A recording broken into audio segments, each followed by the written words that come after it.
Bonjour mes chers amis et Shavua Tov, on va voir aujourd'hui, toujours dans le chapitre 20 avec le roi Salomon, comment un homme doit se comporter lorsque malheureusement, et ça existe, quelqu'un nous fait du mal.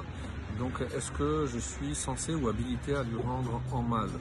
Et dans un autre registre également, lorsque on a la possibilité d'avoir quelque chose, est-ce que si on se précipite, est-ce que c'est une bonne chose de se précipiter pour obtenir donc un objet qu'on convoite? Alors c'est ce qu'on va voir aujourd'hui donc avec le verset notamment 21. Nachala mevohelet, c'est ce qui est écrit, mais on lit mevohelet. Nachala mevohelet barishona ve'acharita lo tevorach. Donc on va traduire ça, donc Nachala, un héritage, acquis mevohelet, précipitamment, barishona au début, ve'acharita lo tevorach, à la fin ne sera pas béni.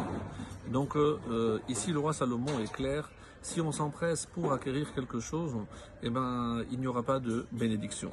Et on va lire avec Rashi, qui s'éloigne peut-être un peu du sens simple, mais il va nous donner un exemple concret à qui fait allusion ce verset, qui s'est précipité pour acquérir des terres lorsqu'ils sont venus pour conquérir la terre de Canaan. Évidemment, c'est les tribus de Réhouven et Gad. En effet, comme c'est rapporté dans la paracha de Matot, entre autres, donc ils se sont précipités pour acquérir les territoires qui étaient de l'autre côté et n'ont pas attendu de traverser pour acquérir la terre de l'autre côté.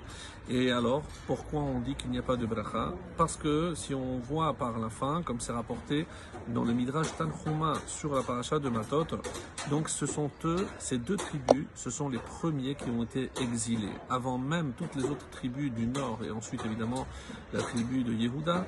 Donc on voit par là que parce qu'ils se sont précipités pour acquérir ces terres, ils vont être malheureusement les premiers exilés de la terre de Canaan, et précisément à cause de cet empressement.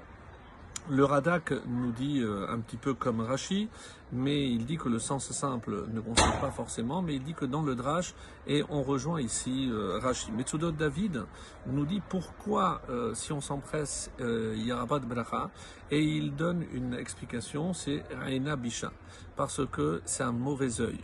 Donc comme je mets le mauvais œil parce que je ne veux pas qu'un autre puisse l'acquérir à ma place, je vais m'empresser.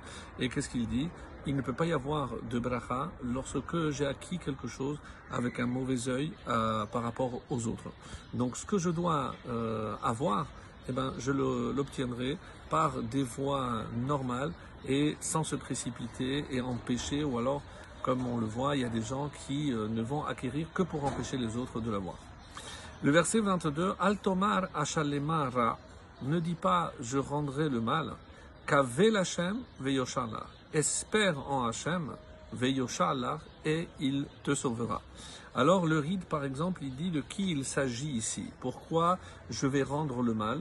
Ben, comme on a dit dans l'introduction, c'est quelqu'un malheureusement qui nous a fait du mal. Comme ça il dit à celui qui m'a fait du mal, ne rend pas le mal. Alors c'est vrai que comme c'est rapporté dans la Torah, lotikom velotitor, je ne dois pas non seulement me venger ni garder rancune.